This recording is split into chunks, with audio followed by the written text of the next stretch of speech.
বাহিরে বৃষ্টি পড়ছে আর এই বৃষ্টির ভিতরে ভুনা খিচুড়ি না খেলে কি হয় বলো? আর খিচুড়ির সাথে যদি হয় বেগুন ভাজা, তাহলে কিন্তু সেই জমে যায়, তাই না? হাই এভরিওয়ান, আসসালামু আলাইকুম। কি অবস্থা সবার? সবাই কেমন আছো?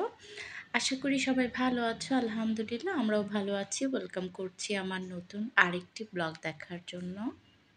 তো বাহিরে বৃষ্টি পড়ছে আর খিচুড়ি না খেলে কি হয় বলো? তো যেই কথা সেই কাজ, খিচুড়ি রান্না করতে কিন্তু কিচেনে চলে গেলাম। আর প্রথমে আমি মুগ ডাল আর মাসকলার ডালটা ভালো করে ভেজে আমি সিদ্ধ বসিয়ে দিয়েছি।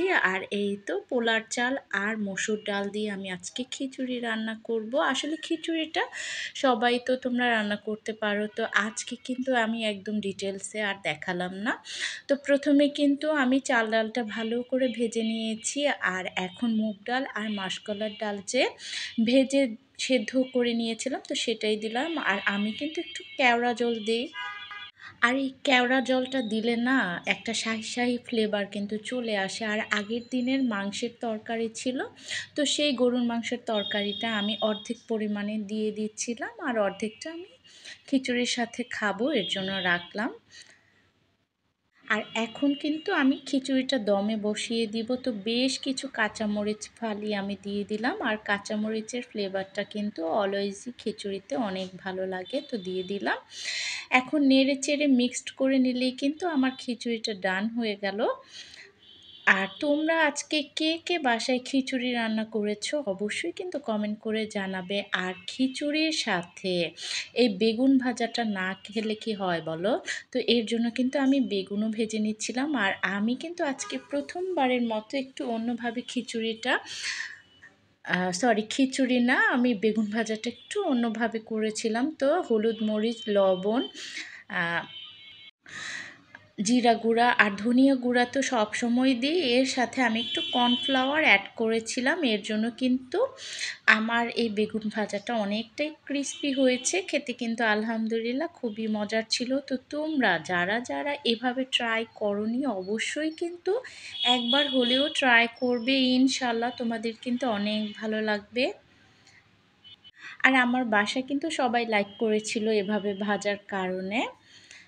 আর এদিকে তো আরেক চুলাতে খিচুড়ি মোটামুটি হয়েই গিয়েছে, তো খিচুড়িটা আমি নেড়ে চেড়ে ভালো করে দিচ্ছিলাম। আর দমে বসিয়ে রাখলে কিন্তু খিচুড়িটা অনেক সুন্দর হয়।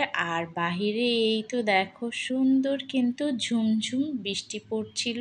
আর এই ঝুমঝুম বৃষ্টিতে খিচুড়ি আর বেগুন ভাজা খেতে কিন্তু খুবই মজা লাগে। আর সাথে যদি হয় আবার ডিম ভাজা আর গরুর মাংস, তাহলে তো কোনো কথাই নেই, তাই না?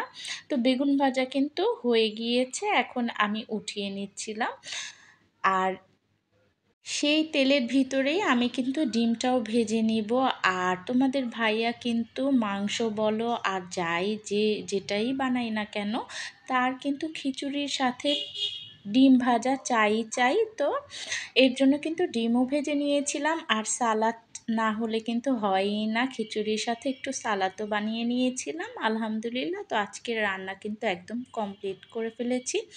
তো আমার ছোট রাজকন্যা কিন্তু আজকে একটু তাড়াতাড়ি ওর খিদে পেয়ে গিয়েছিল, ও কিন্তু খেয়ে নিয়েছিল। কারণ তোমাদের ভাইয়া একটু দেরিতে বাসায় এসেছে। আর বড় মেয়ে কিন্তু আবার বসেছিল বাবার জন্য। তো সবাই মিলে আমরা তিনজন এখন খাবো, তো আমি বেড়ে দিচ্ছিলাম খাবারগুলো। তো তোমরা কে কে খিচুড়ির সাথে বেগুন ভাজা দিয়ে খাও আর ডিম ভাজা পছন্দ করো অবশ্যই কিন্তু কমেন্ট করে জানাবে। তো আমি কিন্তু তেমন পছন্দ করি না ডিম ভাজা, কিন্তু তোমাদের ভাইয়া কিন্তু অনেক পছন্দ করে। আর আলহামদুলিল্লাহ আজকের খিচুড়িটা কিন্তু খুবই মজার হয়েছিল, একদম হোটেল স্টাইলে আমি রান্না করেছিলাম। আর আর ফ্যামিলির সবাই একসাথে যে কোনো খাবার খেতেই কিন্তু আমার অন্যরকম একটা ভালো লাগা কাজ করে। তো শুক্র শনিবার তো বাচ্চাদের স্কুল থাকে না, তো ট্রাই করি সবাই একসাথে খাওয়ার।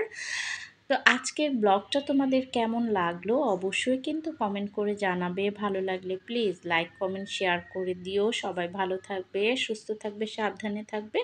ফিরে আসবো অন্য ব্লগ নিয়ে। আল্লাহ হাফিজ।